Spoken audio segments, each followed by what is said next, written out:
सप्तमातृका स्तोत्रम्। प्रार्थना।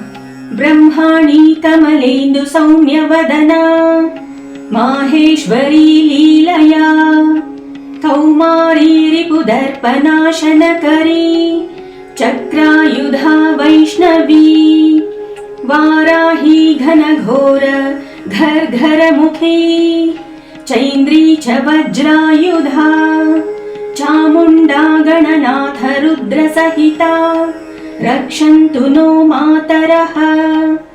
हंसारूढा प्रकर्तव्या, साक्ष्यसूत्रा कमण्डलुः, स्रुवं च पुस्तकं धत्ते, ऊर्ध्वा हस्तद्वये शुभा।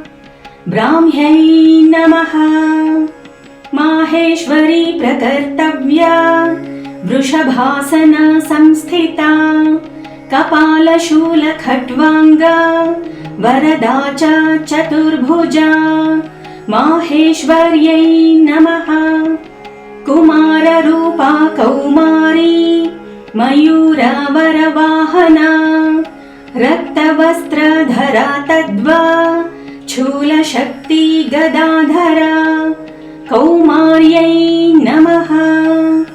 वैष्णवी विष्णुसदृशी, गरुडोपरि संस्थिता, चतुर्बाहुश्च वरदा, शङ्खचक्र गदाधरा।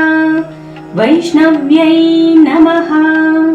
वाराहीं तु प्रवक्ष्यामि, महिषोपरि संस्थितां, वराहसदृशी घण्टानादा, चामराधारिणे, गदाचक्रधरा तद्वद्, दानवेन्द्रविघातिनी, लोकानां च हितार्थाय, सर्वव्याधिविनाशिनी।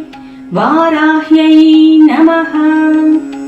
इन्द्राणी त्विन्द्रसदृशी, वज्रशूला गदाधरा, गजासन गता देवी, लोचनैर्बहुभिर्वृता।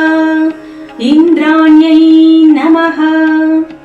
दंष्ट्रालाक्षीणदेहा च, गर्ताक्ष भीमरूपिणी, दिग्बाहुः क्षामकुक्षिश्च, मुसलं चक्रमार्गणौ, अङ्कुशं बिभ्रति खड्गं, दक्षिणेष्वथा वामतः, खेटं पाशं धनुर्दण्डं, कुठारं चेति बिभ्रति। चामुण्डा प्रेतगा रक्ता, विकृतास्या हि भूषणा, द्विभुजा वा प्रकर्तव्या, कृत्तिका कार्यरन्विता। चामुण्डायै नमः। इति सप्तमातृका स्तोत्रम्।